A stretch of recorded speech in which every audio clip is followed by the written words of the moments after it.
off again. But it's the only way you're ever gonna learn. You look back and it's all in the past. I'm dwelling on the thoughts I cannot say to you. If I don't say the words, then maybe it's not true. Good evening, welcome to NUFC Matters with me, Steve Wraith. It is Geordies here, Geordies there, and as always, I'm joined by a panel of Newcastle fans around the world. So it's good evening to Mitch, to George, to Al-Walid, and to Stu. I think Steve Hasty went. He has had his dog at the vet, but all is okay, which we are all relieved about. Enjoy your night off, Steve. And as always, plenty of things to talk about on the Newcastle United front. The season might have finished, but there's some interesting topics to get our teeth into. We'll do a brief look back, though, at the final game of the season tonight, Mitch, and a result which we were happy about, but not so good for Burnley. They became the third team to be relegated on the final day of the season. But a good result for Newcastle, finishing in 11th, Mitch. Yeah, and, you know, like Andy, who was out here said, you know, you would have snapped anybody's hands off for 17th, let alone 11th at Christmas. And it just shows the remarkable turnaround that's been made at Newcastle United. I think that the last game, it was a little bit like the Alamo in the second half, but you'd expect that from a team who was fighting relegation. They'd want to take the initiative. I think we did give them the initiative a little bit, but you know what? It was stood firm.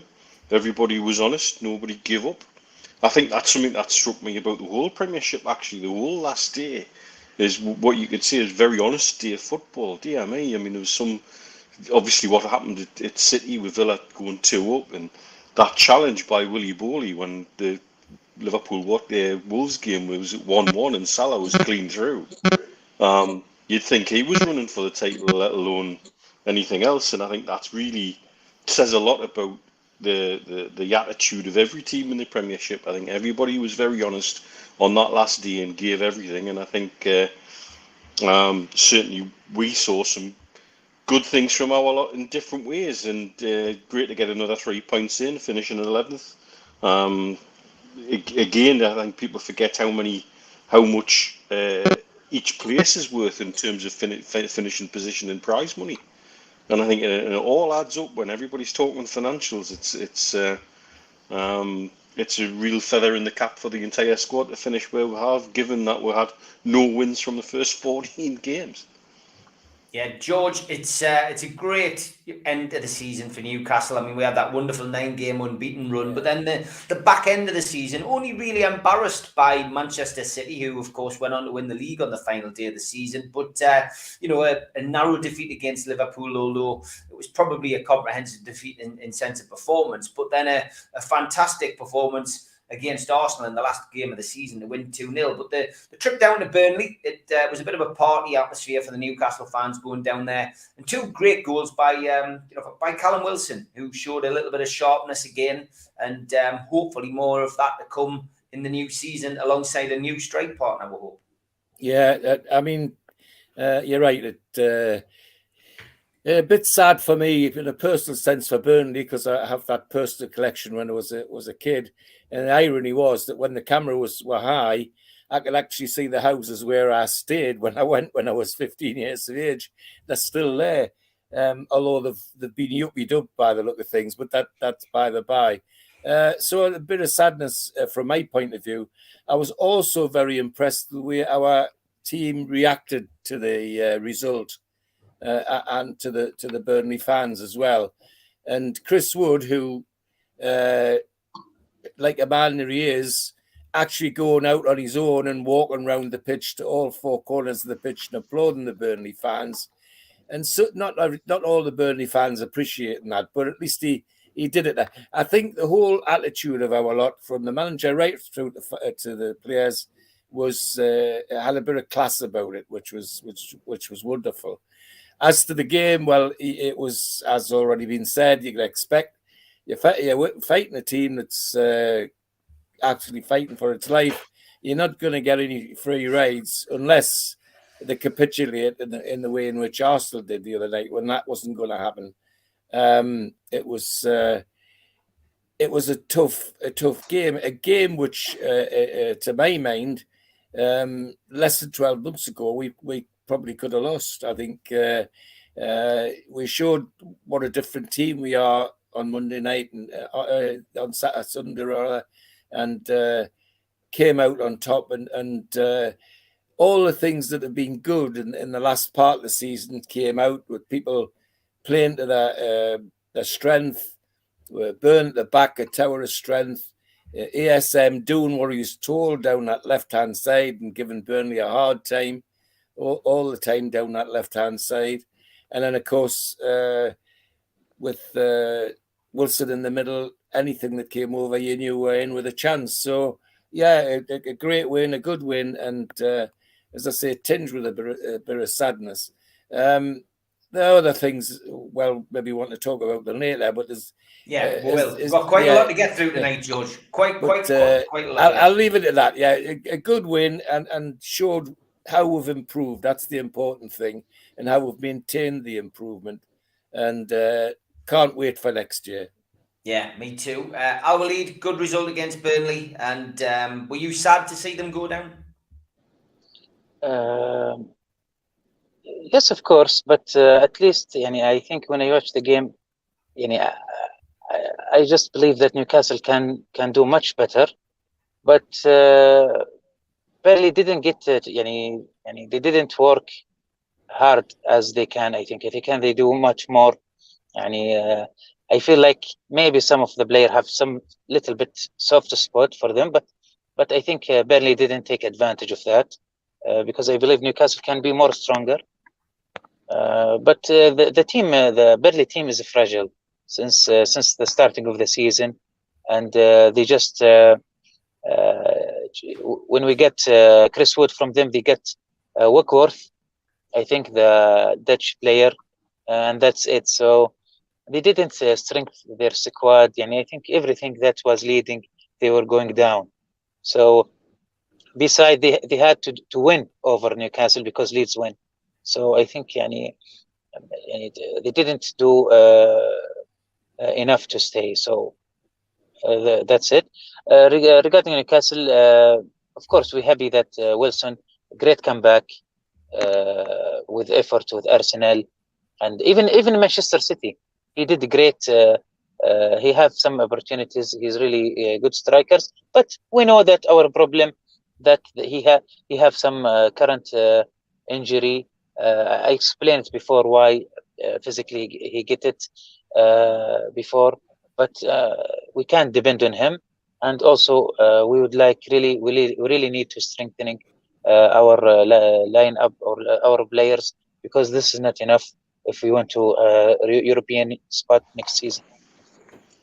Yeah, Stu, I think we all expected to get something down at Burnley. It's a little bit tighter than I think some people anticipated. But yeah, a win's a win all the same, and finishing 11th is a great testament to what Eddie Howe has done since he came to the club. I don't think we can underestimate the work Eddie Howe has done since he come in the club. Never mind the no wins in 14. I think it was like 1 in 20 or something like that at the halfway stage. And thankfully, I was one of the few that remained positive, where I said, look, we're 7 points behind Leeds. I think we can make that up for the second half of the season. And at the time, that was our marker. And we've surpassed that comfortably. I was very confident of going to Burnley and getting a win. I actually thought the pressure would get them too much. And some of our players were playing for the future, so we're playing to say goodbye. There's a real feel-good factor about the club. And Burnley have overachieved for many years, and credit to them on the budget they've got, the crowds they get, etc. But if it was a choice between them and Leeds to stay in, I think the Premier League needs clubs like Leeds in it. But good luck to Burnley in the Championship, and I hope they get at least 6 points of someone that plays near us, and they do come back up. But there's another reason I was pleased as well, because when I was over in Dubai, I was having a conversation with Dr. Neil. And I said, who do you think's going to go down? And it's my time to glow a bit. I said Burnley, he said Everton, and I got one right. There's the first. I actually got one right. And I'm going to rehab. I was at Riyadh on the weekend to see Al Walid. So before I go, if you can remind us to take some candles for him, it might help the next week's show. Yeah, where's your light, Alwaleed? There we go. He's in the Because car, aren't you? in the car, but it's annoying me. So if that's okay, I can turn it off. All right, yeah, that's fine. As long as we can see it at some point, Alwaleed, we know you're there. We know you're there. John, thank you for putting that up, mate. Yeah, we are doing our Player of the Season. It's free. Just go to the website, nufcmatters.com. Just pop onto the website and vote for your Player of the Season. It's as simple as that. We are doing next week on the shows a season review with each of the shows. So you'll get your chance to get your Player of the Season in, and we will announce that. Not this Friday, but the Friday after on the Three Amigos. So go to nufcmatters.com and place your vote today. Where do I go tonight? There's that many things we can talk about. I think we'll go with what you guys want to speak about in the chat, and that's Sean Longstaff. Today announced that he has signed a new deal.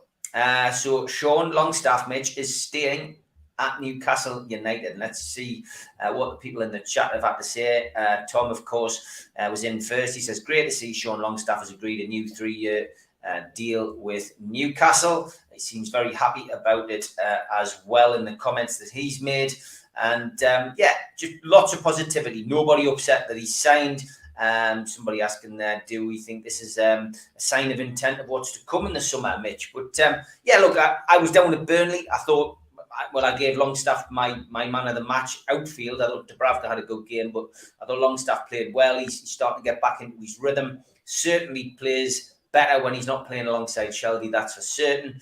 It's clearly, the club that he loves, and it's the club that he wants to stay at. So is that good news for Newcastle?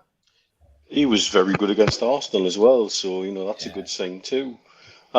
Again, comes back to 2 words: squad management. And I've banged on about it on here and on the Amigos about it. We've been terrible at it probably for the last 10 years. We know what elements we'll have to have in our squad, and for different reasons why. And this is somebody who's Premiership proven, fits in with the squad, is already part of the squad, doesn't need bedded in, is just slides into that squad and is no drama. And so it's one more, or 2 or 3 more boxes ticked.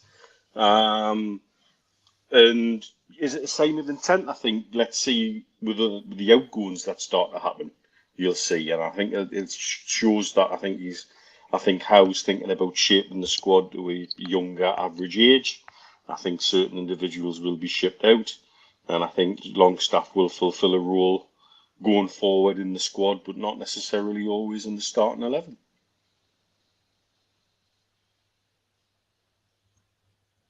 George, are you happy to see Sean sign on the dotted line? Absolutely, Steve. I think I've kind of banged the drum for the local lads, and I'm glad to see that he's signed. But more importantly, I'm glad to see in the last 2 games that he's played, he's starting to look like the Sean Longstaff we had before he got bruised, is how I would put it. The little signs for me was get the goal against Arsenal where he dinked the ball through for Wilson to run onto to challenge the goalkeeper for it, which led to the second goal. That was a Sean Longstaff with his football brain on. Sean Longstaff before that might have well just wellied that anyway, but he didn't. He thought about it and just slipped it through, and I was pleased to see that. So, no, I've got no worries about Sean being signed on. I have to say that Neil's comment about him playing alongside Shelby, I mean, there was some talk when we had our previous manager that Shelby wasn't very happy about playing with certain players, and I think Sean Longstaff was one of them. So I used to give him very difficult balls, or not give him any balls at all. So no, I'm delighted that Sean signed and gets the chance to resurrect his career in a way which will benefit everybody, us particularly.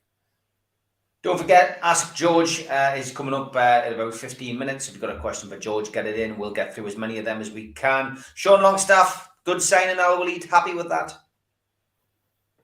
Actually, yes, I'm happy. And I know he can be back to his previous level. But I'm wondering what changed his mind, because this renew taking much longer as we expect, yani. And we heard and it was negative news before. So suddenly, in last few days, that there is maybe he will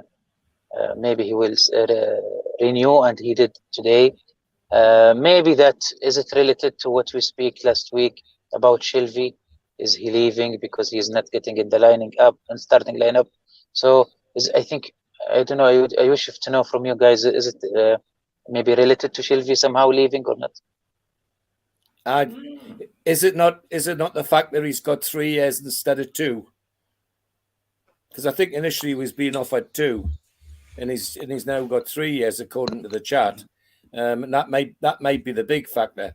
But I firmly believe it could possibly have something to do with where Shelby's going or isn't going.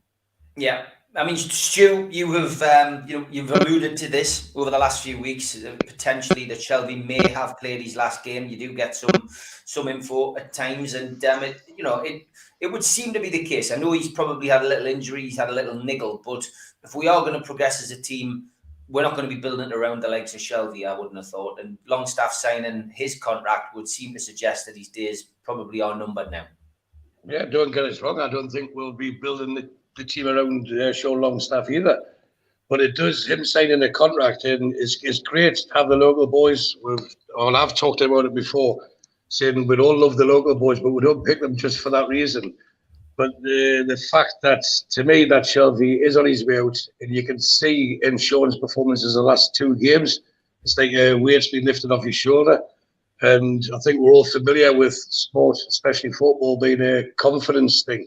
And the best example we've got that as Newcastle fans, there was Alan Shearer, when Rudd Hullett used to tell him how bad he was and how he was so much better. Then Bobby Robson come in and he gets 5 on his debut. So it was like he had the shackles off. And it makes sense for what Mitch refers to regarding squad management. It's good to have a local lad in to welcome new players. I don't think Sean's naive to think that he will be starting every game, but hopefully with the extra year extension that George quite rightly mentioned there, it could be quite an easy sell. We'll be playing more games. Hopefully, we'll get European games. So you'll still be getting 20 to 30 appearances a season. And it's a win-win for both. Like you say, Shelby goes out, we'll probably get a bigger fee for Shelby this summer than what we would have for Sean Longstaff, considering he was on a free anyway. So it retains his value, and that will only grow, and it puts more money in the pot for when we do hit the transfer market, which I would expect to be pretty soon. I didn't think I would ever have to start talking about this guy again, to be honest, on NUFC matters. But once again, he loves being centre of attention, doesn't he? Even when he's not at Newcastle. Yeah. Steve Bruce has been making his mouth go on Eddie Howe this week. Eddie's had a lot more money to spend than I ever did, but he's brought in some good players and he's improved the team. I'm very happy to acknowledge that, because Newcastle deserved the success. I worked there when everyone was talking about a potential takeover. The club needed new owners to come in to re-energise it. I always knew that. If it came during my watch, I probably wouldn't be hanging around for too long. I just hope that a few years down the line, some of those supporters who never wanted me will look back at my time in charge and say, under the circumstances, Brucey didn't do too bad a job after all. My God! Mitch, what a sanctimonious load of twaddle. Well, he's pissing on my back and telling where it's raining again, isn't he? You know what I mean? He's spent a lot of money. Yeah, you spent 200 million, mate. 40 million of it on Joe Linton in your time.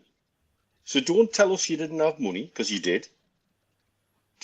Don't tell us we're going to look back at your time and think you didn't do too bad, because everything you told us was improvement was not. It was regression. He just believes his own hype. And what's the absolute point of him chiming in now? Is he precarious at West Brom all of a sudden, or what's going on there? Don't get it. Don't know why he's got this chip on his shoulder now about banging on and on about it. He's very happy to talk about it when he wasn't very happy to take criticism after he'd left. So it's a typical one-way street, you know. It's tiring to talk about him, really. He can talk all his bullshit as much as he likes, but he's insulting my football intelligence again, like he did when he was my manager. And best ignored and move on. Yeah, George, he likes to hear the sound of his own voice. I think he also said that the abuse that he got went too far from Newcastle fans. He didn't deserve it. I mean, it's oh woe is me, really. Well, I've never told you that this. I'll tell you my Steve Bruce story, and you have to accept it from me that it's true because it's about me. I remember watching a match at Wallsend Boys Club, and there was a lot of former Boys Club people there. Steve Howe, Steve Bruce. I was at the Boys Club member, but I was there because there was a whole crowd of local players and ex-players there. And the person that invited me all there was a little man called Brian Watson. Can anybody remember Brian Watson, who was the coach that found Peter Beardsley, took Peter Beardsley to Carlisle and brought him back to Newcastle and all that sort of thing. And there was a discussion at half time, and somebody who I'm not going to name said to the crowd of people where I was with all these ex-players and players, pointed to Steve Bruce and said, "There's the best centre half from Wallsend that's ever come from Wallsend." And Brian Watson quick jumped in and said, "No, he's not. The bloke too along from him is." Well, too along was me. So that I still enjoy, I have to say. But at least he made it. I haven't got that pleasure. Yeah, I mean it's sad in a way because he's a wealthy man because of football. Why suddenly does he want to be a bitter man? Because that's what he sounds like, a very bitter man. But then it's self-generated. I mean, for months and months, Three Amigos and anybody else you could talk to about Newcastle, we were hearing how poorly trained our team was, our players were, not having days off, sometimes 2 or 3 days at one stretch after they'd won a game or something like that. Absolutely ridiculous. In fact, I can remember getting into a major row with somebody on Facebook about that, and they're saying I was telling lies and all the rest of us. I said, look, I've got nothing to lie about. Plus, the training ground just across the railway line from my front window, I can actually see what they're doing. No, it really, my heart's, I tell you what, when things start to worry me, from the day he was appointed, and he remember he went to Hong Kong, they were in Hong Kong in a tournament, and I heard that he had them doing 3-kilometer runs in the awful heat and humidity of Hong Kong as part of getting them fit for these games. And if you go back and look at that, look at how many of the squad came back injured, and they were injured because of this dinosaur style of training that he was going to introduce, and introduced even more and more as his time went on. So for me, he's just a sad man, and I think it may be that some people at West Brom are starting to ask questions. I don't know, but that's what my opinion would be. But just a sad man, that's all. Yeah, Al-Walid, it's a shame really that this manager or someone who passes himself off as a manager just constantly has to talk about Newcastle United. He should just move on. He's got a new job. He's at West Brom. He should be concentrating on his own team, not making his mouth go about Newcastle. Well, I didn't expect to talk about him tonight. If you remember, he was comparing to himself to Rafa previously, and now he's comparing to the next one, Eddie Howe. Regarding regardless any respect or anything or any, the guy spent with us quite a time. But if we just let's forget about the money he's talking about. Let's say Kraft, how he's doing now. We can Longstaff, Joe Linton, even Wilson. Look how improved they are. This is Joe Linton from worst player to the best player in Newcastle. So why you didn't do that, Steve Bruce? This is not about money at all. And if we say look to when we have FIFA days, he going once the FIFA days is coming, he's going to private vacation in Portugal or any country, and he left the team and he said no much players to get trained. And we see now Eddie Howe, he didn't waste any time with any FIFA days. He tried to do anything to I saw him do it in Jeddah and in Dubai.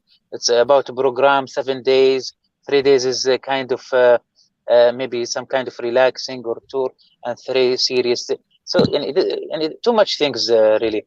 And Shelby, not to forget also Shelby, how different a player he become, and also the training, as Mr. George says, the training, it was 2 days a week, and with it's different, much different than Eddie Howe. So it's I don't know, but it's weird, really weird statement, and shouldn't be saying. Actually, this is embarrassing, really. Stu, what's your take on it? Well, I don't know if he's still in Portugal and just had too much of the local hostility, just enjoying it. It sounds like it's a drunken ramble, doesn't it? Yeah. I think we should nickname him Shaggy, because it wasn't me. Because compares himself, as Al-Walid quite rightly said, he compared himself to Rafa, and the difference is just huge. And again, reiterating what Al-Walid's just said there, the coaching, the everything, how professional it is. But the difference between what Bruce was doing and what Eddie Howe does is the magnitude. It's off the scale. So I don't know if he's like trying to put himself in for another job. Maybe there might be a Premier League team or even a Burnley who are looking for a manager, might be better paid, closer to his real home and the real club he supports. It's but someone like Bruce, I think we've said it before, he should be irrelevant now. We've got a manager who is capable of taking us places, and you mentioned Walid mentioned Wilson. How sharp does he look? And he looks we know he's a natural finisher, but his work rate, his positional sense, the timing of his runs, once he worked out the offside rule against Arsenal, he's been exceptional. And hopefully with the right training program and with the right physios, etc., we could save ourselves a lot of money. I'm not saying just keep him. We obviously need support there as well. But Wilson's, to me, he's a 20 to 25 goal player a season in the right team. There was one thing I did allude to, Steve, on their tweet. Well, I did get wrong about the season review, so sorry, boss. But to be honest, you were right, because last week I did allude to the fact that we're doing that. But then when I started looking at what we would have to talk about this week, I decided to move it. So it's my fault, not yours. Don't. Right, I'm going to give you something else to talk about then. It's not a transfer, so there's no speculation. Okay. But you can either call it an exclusive or a prediction. But Dan Ashworth will be announced this week. How about that? Oh, that's a good one. Well, let's see. Let's see if it does happen. We'll put a time mark on that. It's half an hour into the program. Let's keep our fingers. It'll be someone else's exclusive by the time we're finished. Don't worry. Yeah, it's already getting typed up in a certain newspaper now, I bet. But no, but I do know that he's been up here since yesterday, and he's with club officials and they're in discussions. So I would expect it to be announced any day soon. That's just my take. Well, let's see where that goes. That is very interesting. As always, we must say thank you to our sponsors. It's a big thank you, as always, to Spider Miner worldwide coverage from Gareth, Nathan, and the lads. The only cryptocurrency miner that can move 5 different cryptocurrencies at the same time whilst using virtually no energy, and it's VPN protected. Buy yours now at www.miner.spidervpn.org. Thanks to Scott and the lads at skipsandbins.com. Telephone 0800 25 45 25 3. Email inquiries at skipsandbins.com. Website www.skipsandbins.com. Easy, contract free, and pay-as-you-go waste collection. Thanks to L&G Family Funeral Directors 01913 897245. And the Garden of Healing Dispensary, CBD hemp and cannabinoid specialists, www.thegohd.com. Thanks to John at qtechshop.co.uk, the makers of pool tables and snooker tables in Wales and Newcastle, and the guys who do our website, NUFCmatters.com. And thanks to Clickeye. Meet the new game over screen, drop into a ClearRun device near you, available on Apple Store, Google Play, and ClearRun.game. Thanks to Media Arts for all the video help, and if you want to subscribe, hit the Newcastle Legends logo in the bottom right-hand corner and you can subscribe for free. Still 7 shows a week over the course of the summer, looking at transfers, looking at what is going on in the day-to-day of Newcastle United. Hit the thumb up under the video. There's 300 watching at the moment. It is very important you hit the thumb up just to give us a little bit of traction, help the algorithm. Click share to your social media. That can help you share to Twitter, Facebook, LinkedIn, whatever you've got, Pinterest, you name it. Share it onto there and spread the word of NUFC Matters. Drop into the comments box to speak to like-minded Newcastle fans or to place a question on the screen. We're also available as a podcast on iTunes, Spotify, Podbean, and the rest. Usually goes up 24 hours after the show has finished. If you put your smartphone over the QR code, it can take you to the membership pack section on NUFC Matters. And doing that, well, you'll get a pen, you'll get a scarf, you will get a cup and a membership card and entry into the monthly draw. That is a one-off payment to become a member like that. Or you can just simply join YouTube and show your support by clicking the join button underneath the video. We're also supporting the food bank throughout the summer, and it is vastly important to go to NUFCfansfoodbank.co.uk and make a donation, a virtual donation in the match day bucket. Don't forget the end of season party, not the unofficial one that Rachel and Julia are now organising, which I've now got to go out 2 weeks on the trot. Isn't it? But this one is the official one now. It is Mick Lowes and Andy Griffin, Friday the 24th of June. Tickets are £12 and it's at Shearer's Bar, and this is Andy Griffin's debut talking, so it should be a good night. Tickets are starting to tick away there, so get yourself along, don't miss out. Be a cracking night that with Mick and Andy Griffin. Also, the Shearer raffle for the signed ball is still ongoing, 99 tickets. At $2.99. Get yourself onto the website nufcmatters.com and you could be the proud owner of one of these balls. And don't forget as well, we have Supermac and Gibbo tomorrow. It's at the slightly earlier time though of 10 o'clock in the morning. Got a couple of things I need to do tomorrow, so 10 o'clock in the morning with me, Supermac and Gibbo. And following this show, News of the World is back after a little sabbatical.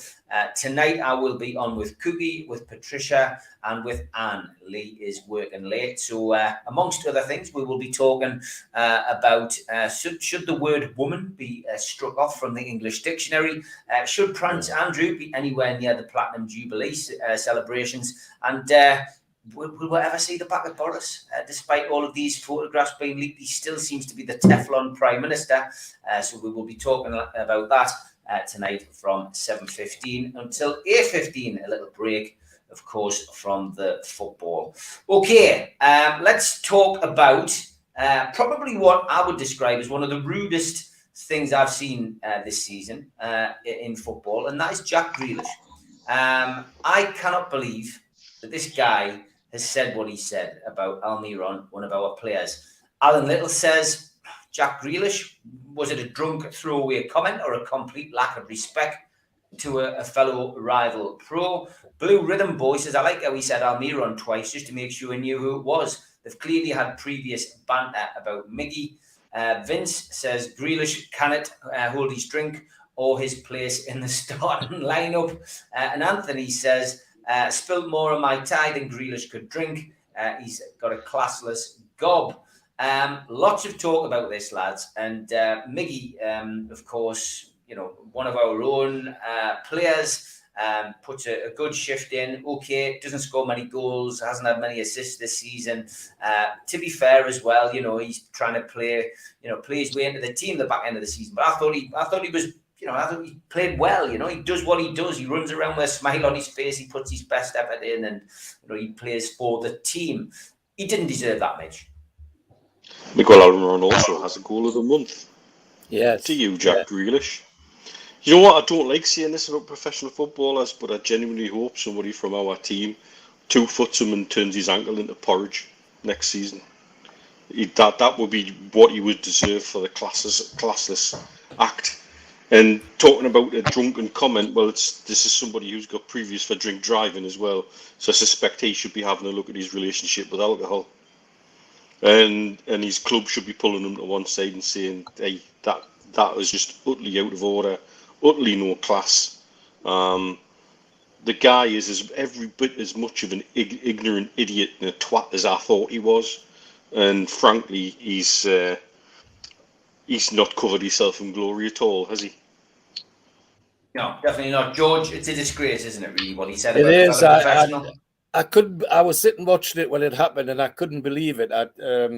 It's as close as I've come to put my foot through the television until the last time I seen Boris Johnson on it. But I've got to say, it was just absolutely disgusting.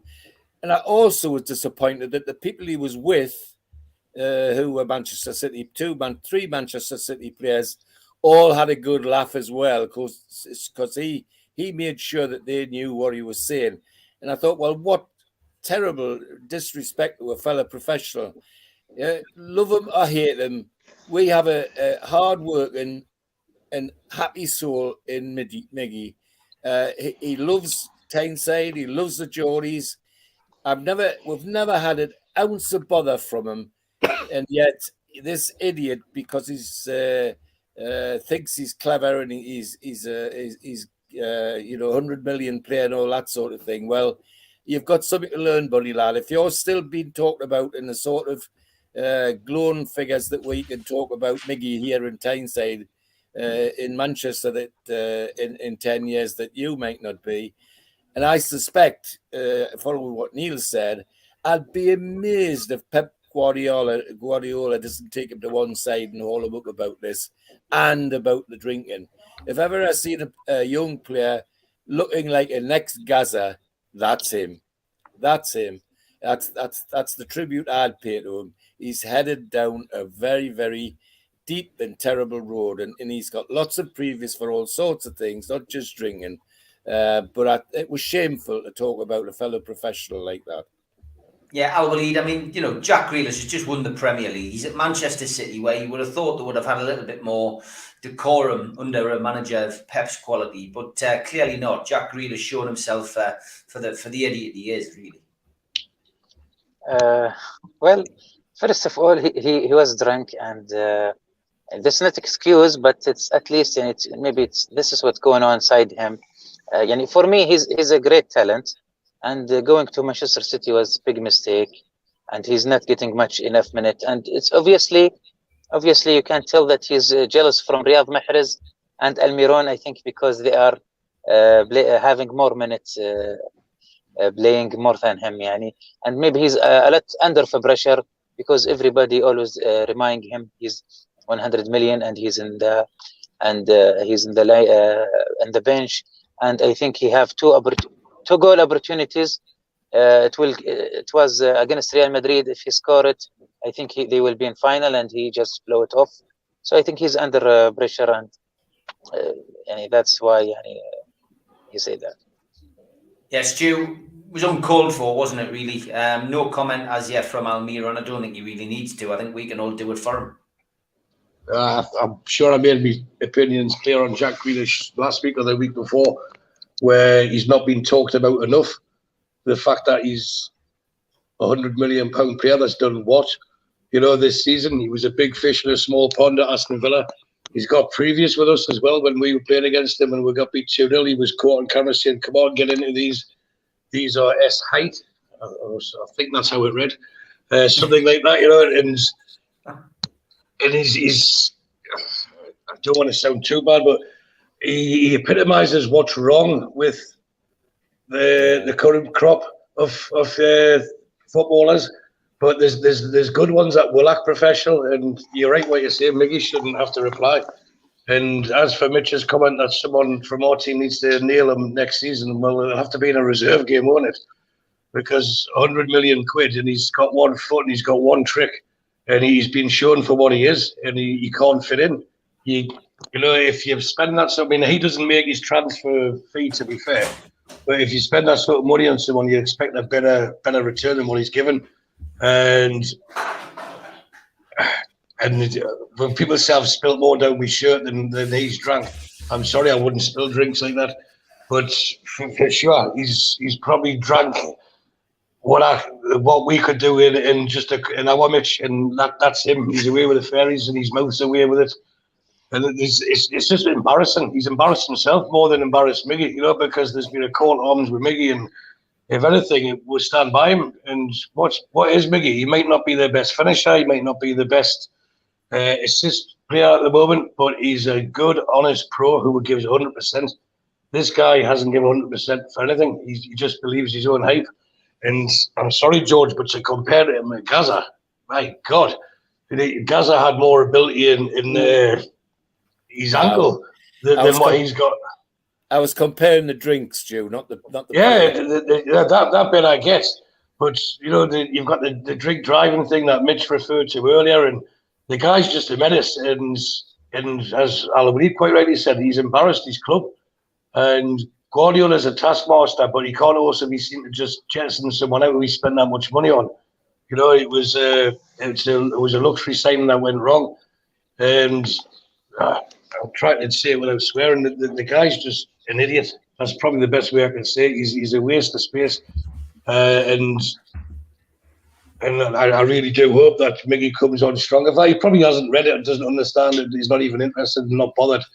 But it's classless for what Grealish did to single out one player in the Premier League, especially from someone who has had goal of the month, someone who has finished the team that finished 11th.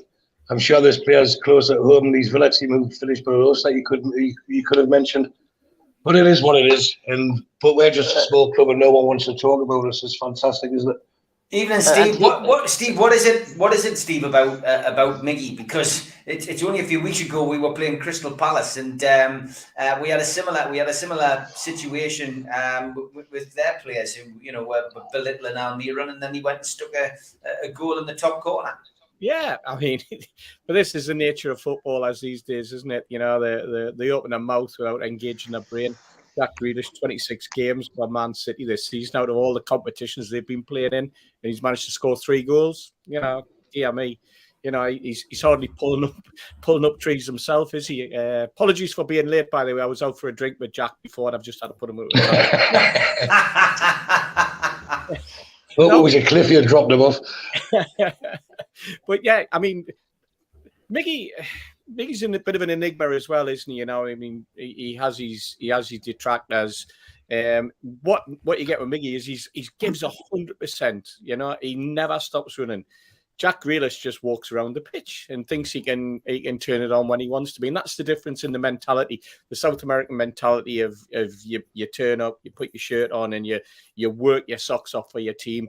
And Jack Grealish, you're a flash. You know, you cost 100 million, and you just think you can do it whenever you want to, you know, and don't need to do it. And you're some big shot.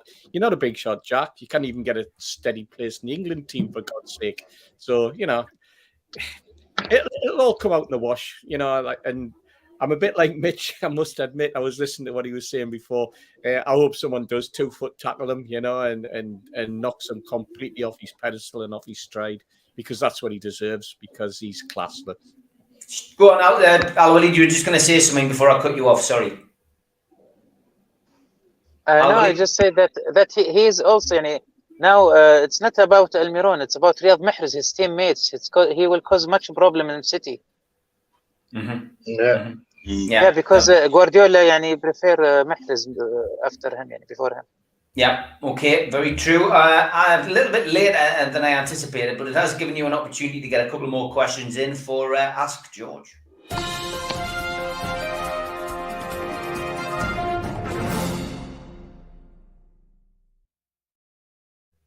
First one is from Mr. Anderson. I don't know whether he means now, George, or in your footballing days. How many kick-ups could you do, George?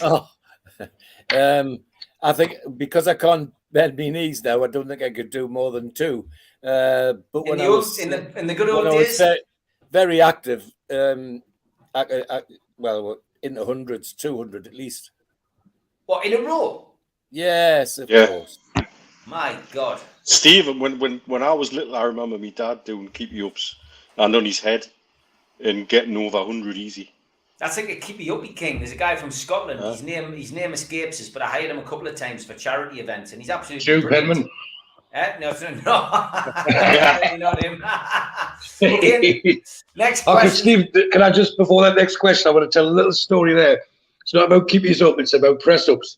When I was over last time, you met the Heed, and went down York on the bank holiday Monday. Yeah. And we're sitting in the bar, like 4 couples of us just sitting in the bar. And he just gets up and he's style that he has, and he says, "I can do loads of press-ups, mate. Who's going to give us money for doing press-ups?" And he gets down, he does like, I think it was 27 he got to. And I'm just looking at him and says, "That's just pathetic. I can do far more than that. But I'm not going to embarrass myself in the bar, right? Because I used to be able to do press-ups a lot." Last night I was with a wealthy Saudi client and his wife, and I was telling this story. And my missus says, "Well, how many can you do?" And I says, "Definitely more than 27. And she says, "No, you can't." I said, "Well, thanks for the faith in this." I said, "I'll tell you what we'll do. If I do more than 27, I'll go back to Newcastle for the first game of the season and you stay here. If I do less, you come with us and I'll pay for you to go to your country as well." And she's like, "You obviously can't do more." I said, "Well, you choose. So you make the bet. You decide whether I do more or less." And she went, "I think you'll do more." So I got me hair straight down and I did one. I says, "Well, sorry, you've lost your bet. I'm going to Newcastle without you." So she was like proper annoyed, and we got home and she went, "I can't believe you did that." I said, "Well, I didn't trick you. You had the choice." So I went and did 55 in front of her, and I hadn't done any press-ups for about 8 years, so I was quite proud of myself. All right, Tom Dixon asks George, what's your favourite celebration that you've seen during a football match? The modern ones, of course, is the Shearer point and arrow. I love that because it kind of rubs it in.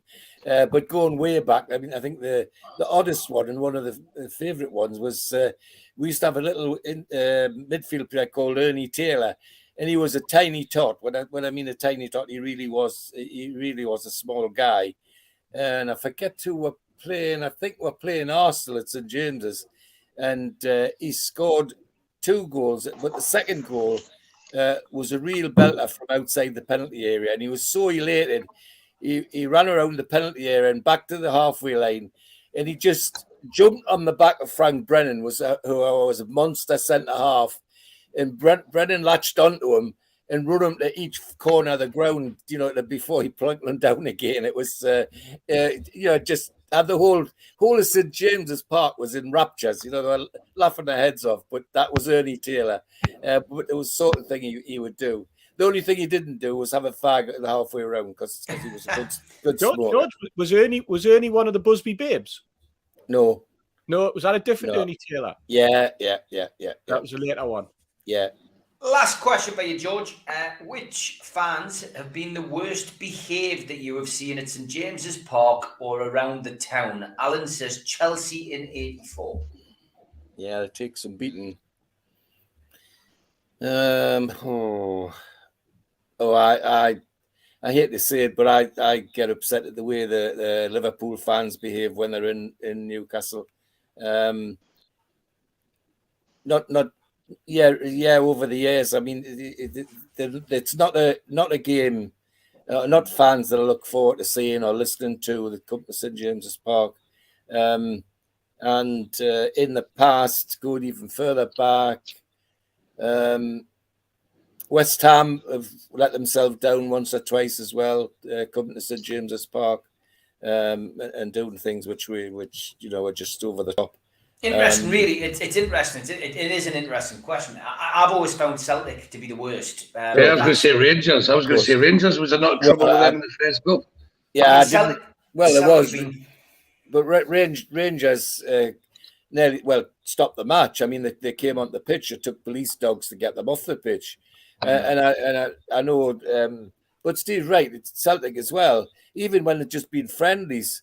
My aunt used to manage a restaurant in the town, and she always hated it when there was Scots teams in the town because they used to come and fill the restaurant up, and they'd have their meal and all the rest of it, and the waitresses would present the bill, and they would just get up and walk out.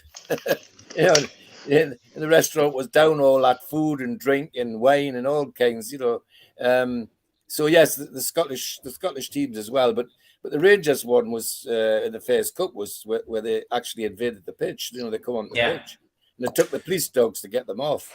So there's been a few, but there has swings and roundabouts through the years. Thanks for your questions. We'll ask George some more questions next week, and don't forget, George and I start on Sunday. A trip back down memory lane, starting with the 1950-51 season. So I'll take you through that with George. 11 o'clock on Sunday morning. Those were the days with George Mitchell, is what it's called. So we're looking forward to that, George.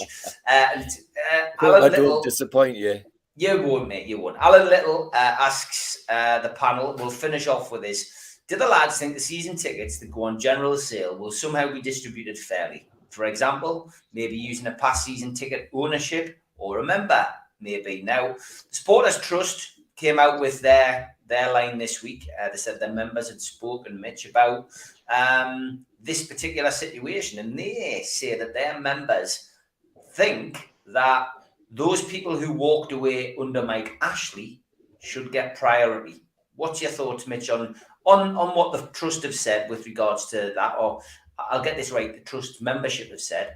And is there a fair way of doing this, or should it just be a lottery, Mitch? Well, I found Alan's use of the word fairly there interesting. What is one person's thoughts on something is fair may be very different to somebody else's.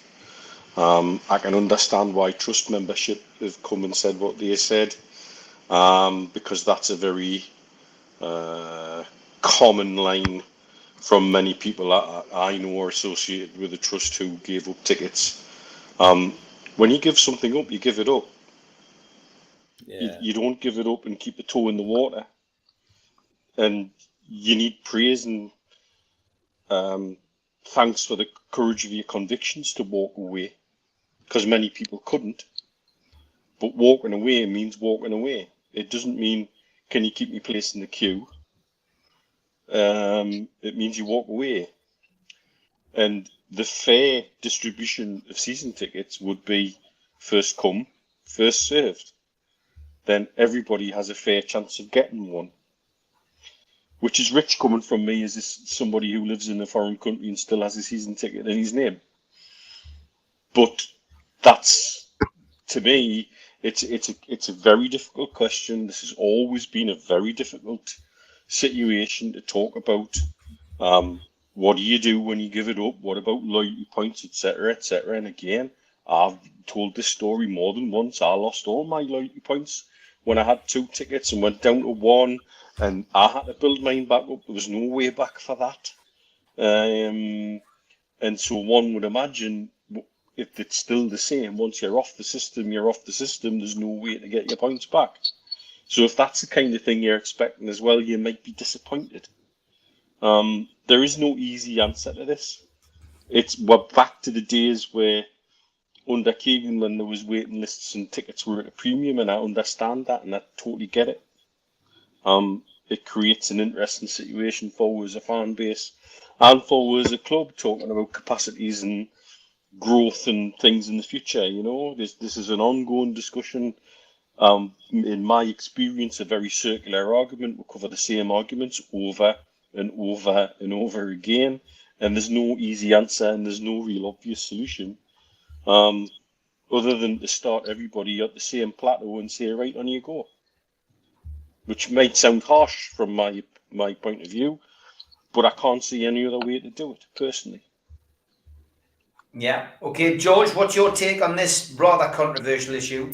Well, first thing is that I looked closely at what the Trust was saying and how many of their members got involved in the survey. First thing to remember is the Trust are a very small number of supporters, and the people that took on the survey are an even smaller number of supporters. So, you know, they're entitled to their opinion, but I'm afraid I'm a bit like Neil on 2 counts. If you walk away, you've walked away. You've said you've had enough. I mean, where I sit with Steve, we used to have, as a group, there used to be 8 of us sit in that lane. Now, can I ring up and say, oh, by the way, my mates want to come back, I'll have the other 6 that we don't have now? Anyway, and I wouldn't want to be able to do that anyway. So first come, first served. It's got to be the way to do it. Otherwise, it's absolutely chaotic, and you know, you'll have anarchy amongst supporters. So I don't see it being any other than the fairest way to allocate it.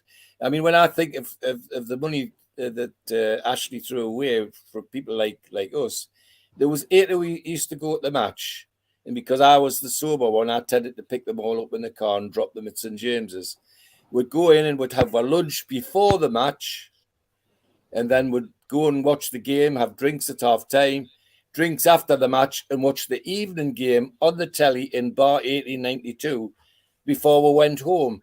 So as a group, we must have been spending hundreds of pounds in St James's Park at that time. So yes, I'd like to see people able to do that again, but on a first come, first served basis, I'm afraid it just doesn't ring true. If you're going to have support, and the other thing I did say to the trust themselves on Twitter is it's good to have supporters involved in this sort of discussion, but can we not have a proper supporters trust? And then, of course, I reminded them that we did have a supporters trust, and thanks largely to the people in the supporters forum. Thanks largely due to the activities of some members of the trust, some of whom are still hanging around now. We don't have a fans forum anymore. So if you want to get fans involved, that's the way to do it, in my view. But otherwise, first come, first served can only be the one. Yeah, I do think they will do that. I mean, I've had conversations with the owners over the course of the last 6 or 7 months, and I do think once they've met all of the supporters, who are involved with channels, with groups, with organisations, etc., and they get a good idea of what it's all about, I think we will see a return to something like that. I think there will be conversations had with supporters. The old saying goes, Rome wasn't built in a day. Al-Walid, your situation obviously is a little bit different. You're living in Saudi. Would you like to see maybe some tickets available for people who are like expats, or for people who are Saudi supporters? Just put some tickets aside for those people who are visiting the area and sold on a match to match basis, rather than season tickets being sold and the ground being sold out. Well, actually, I'm not any expert regarding this matter, but from what I hear from my friends and some of the Saudi went to Newcastle. Like, for example, Fawaz, our friend, we meet when we are in Newcastle. He said sometimes when I want to ticket, I put the clock, my phone, to ring to remind me that it's time to have the ticket, because it's quickly gone. So this is what I actually know about it, and I don't want to speak of something I didn't really, but I believe there is the fans. I think the management of Newcastle, this is just my opinion, will go with most fans' demands. Okay, Stu, your take on this?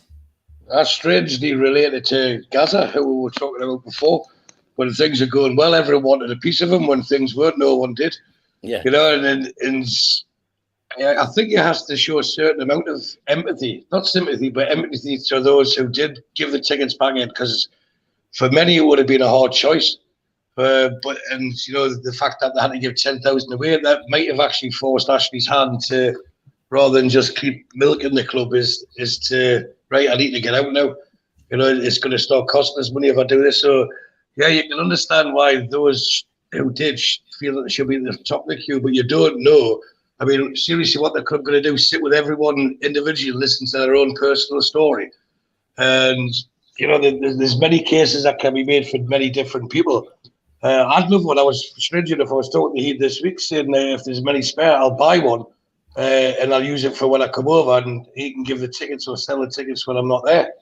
But I'd rather, that's me being selfish, and I think there isn't a right way to do it unless it is a first come, first serve. Because for me, if I said, right, okay, I'll do that to help protect like potential cup final tickets and things like that, someone's not getting in that ground that could be in that ground. And I think there's that many people saying, well, you should do it this way, you should do it that way. But the only way it's fair is if it benefits them. And I can't imagine many from this season have handed the tickets back in. And so the supply will far outweigh the demand, which takes you on to the next topic for another time, is the stadium needs to grow quick. We're going back to the 90s where the team outgrew the stadium. too quickly. But the way we are now, it's people have had the chance, and for whatever reason, applaud them if they did give up their tickets because of the Ashley era. But there's been opportunity since October to put your name on the list and get yourself back in one. Was there not a half-season ticket that went out? Or did that not come about this year? No, not this year. No, because it was touted about, wasn't it? There was talk of it. So there's many ways that it can be done, but whichever way it is done, it's going to annoy people unless it benefits those who've got it. So that's one for the club to manage mindfully, I would imagine. Steve, your take on the whole season ticket situation. There's never an easy answer to this, and there isn't a right answer because you're always going to end up upsetting one side of the argument. Yeah, and this is the conundrum that club's going to have moving forward. There is always going to be a group of fans, supporters, whatever you want to call it, who are going to miss out.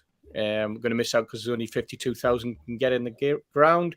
I've had this discussion on numerous occasions because there's so many topics flying around regarding fans and ticketing, etc., etc. We've got the situation where we've got the fans wanting away fans moved down. So, and you hear Newcastle fans saying, yeah, away fans should be further down, lower down. And you think, well, hang on, that's going to upset some of our own fans who are going to lose their seats and going to have to move elsewhere. And so it goes on and it turns into like the Save Our Seats campaign. And we've got history on it. First come, first served for season tickets. Obviously, and there's an interesting little piece. Obviously, you've got the people who have currently got season tickets get the opportunity to renew. I understand there's 28,000 season ticket holders, and potentially that means there could be 16,000 season tickets going on sale. There is no waiting list. But if you had a season ticket and you gave it up, at what point in that loyalty ladder, is it you gave it up in 2009? Is it 2014? 2017? And then you would get into that conundrum because apparently there was by my reckoning, about 90,000 people handed their season tickets in at one point. If you looked at social media as an example, and then do you go the other way and do you turn around to the season ticket holders who took up Mike Ashley, the traitors? As some people call them, took up Mike Ashley's offer of taking another ticket on the cheap at that particular time, and that upset season ticket holders because at the time takeover hadn't happened, and that upset those who had wrapped their tickets in and went, hang on a minute, I'm sure lightly by wrapping my ticket in. And then there's other season ticket holders, some prominent season ticket holders as well, that if I remember rightly, who took up the option of 2, 3, and 4 tickets. And so all of a sudden, do those people drop off? This is a discussion that everybody, no matter what you say, someone will come up with another black mark against it. What the hell's that? Can anybody else hear that? That sounds like some kind of dragonfly or something. It's somebody's mobile phone. Someone's mobile. It was a bit like that rave track the other a little bit earlier. Yeah, we've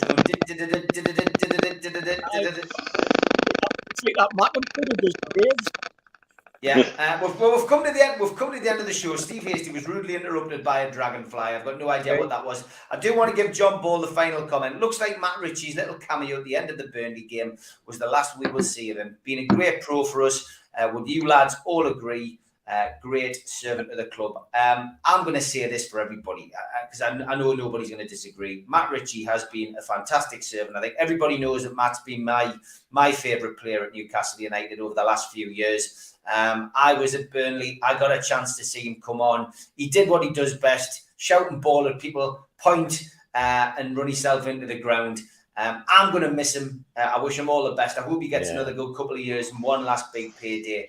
And he deserves it because he's been a great servant in Newcastle, never embarrassed us, always give 100%, scored some great goals. And I think the only thing he probably did wrong was catapult the corner flag into some blokes in other regions, which I know he apologised for. But Nicholas from the Felon says, Matt the Toon thanks you, 10 out of 10. Ask Steve, has the club's social media team missed a trick by not giving us a photograph of just Ritchie's space in the changing room with a hat?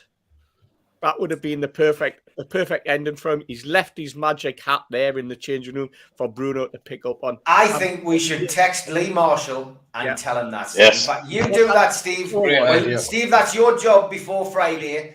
Will you text Lee Marshall and just suggest that? Right, I will do. He might do it. They might do it when he leaves, because obviously he's still a Newcastle player at this moment in time. But as we know, Eddie Howe is calling the players in this week and discussing their futures. So we will see what happens. As always, lads, great show. I know Mitch has got to shoot off and do Loaded, I think, tonight. So enjoy that. Make sure you plug in UFC Matters, mate. Pete and Chris Don't worry plug about Loaded on here. I'll be back with George on Sunday morning at 11 for those with the days. I'll be back with Mitch, with Steve Hasty, with Keith Patterson, and Ian Mearns on Friday night. And that'll be 5 o'clock until 7 o'clock on Friday. So look forward to that. A fantastic five. Yeah, that's what it's going to be. So looking forward to that great show. Thanks as always to the moderators in the chat. Well done, Tom Dixon. I saw you mention this the other night. You wanted to be given a moderator's responsibilities, and now you've got it, mate. So welcome welcome to the moderators gang. Okay, take care, lads. Good night. Cheers, everybody.